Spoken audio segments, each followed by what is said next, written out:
با قدر نعمت ها نمیرسیم. میدونیم برای چی؟ سببش چیه؟ برای چی که هر روز چشم موقتی میبینیم، هر روز در پیش چشممون همینجا ده. ما فکر میکنیم که بزرگی در دور است، لیکن در پیش ما هست.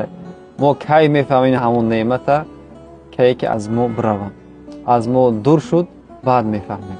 در اینجا یک گینری فورد میگه که یک قصه آمده که گینری فورد میپرسن که برای دستاورد شدن، برای موفقیت چی تاثیر رساند؟ میگه اون کمپانی ساخته. میگه در همونجا میارن که من میگه همه چیز بایگرش بگیرد و میگه اما فقط زنم در برم بشد میگه همون کارم کردم میتونم.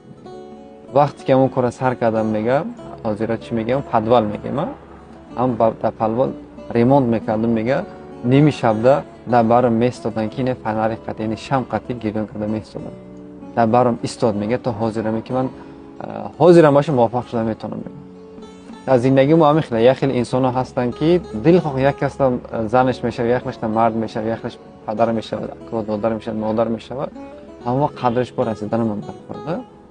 وقتی قدرش برسیدیم زندگی من یک میشه.